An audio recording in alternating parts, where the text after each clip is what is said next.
AICC అధ్యక్షుడు మల్లికార్జున ఖర్గే నేడు తెలంగాణలో పర్యటించనున్నారు. ఈ మేరకు భువనగిరి పార్లమెంటు పరిధిలోని నగరికల్లో ఏర్పాటు చేసిన జనజాతర సభకు ఖర్గే హాజరు కానున్నారు.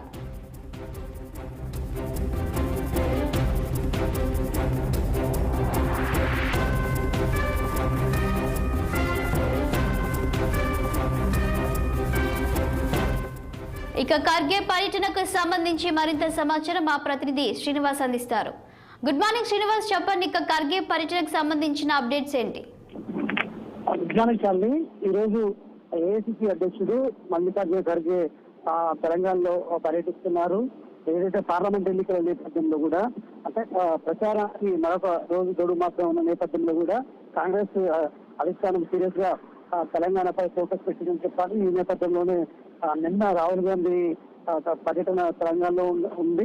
అదేవిధంగా ఈ రోజు మల్లికార్జున ఖర్గే కూడా ఈరోజు తెలంగాణలో పర్యటిస్తున్నారు. అయితే ముందుగా ఉదయం హోటల్ తాల్కృష్ణలో మీడియా సమావేశం నిర్వహిస్తారు.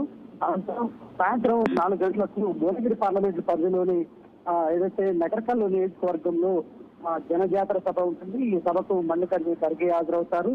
అయితే ఏదైతే ఇక్కడ కాంగ్రెస్ పార్టీ పార్లమెంట్ అభ్యర్థి శ్యామల కిరణ్ కుమార్ రెడ్డి గెలుపు కోసం నిర్వహించే ఆ జనజాతర సభలో మల్లికార్జున ఖర్గే పాల్గొంటారని చెప్పాలి. మొత్తంగా మరొక రోజు రేపటితో గడువు ముగుస్తున్న నేపథ్యంలో ఎన్నికల ప్రచారానికి రేపు కూడా ప్రియాంక గాంధీ తెలంగాణలో పర్యటిస్తున్నారని చెప్పాలి. అదేవిధంగా తెలంగాణలో ఏదైతే పిసిసి అధ్యక్షుడు రేవంత్ రెడ్డి, సీఎం రేవంత్ రెడ్డి దూకుడుగా ప్రచారం నిర్వహించడంతో పాటు ప్రతి ప్రచారంలో దూసుకోబోతుంది కాంగ్రెస్ పార్టీ అని చెప్పాలి.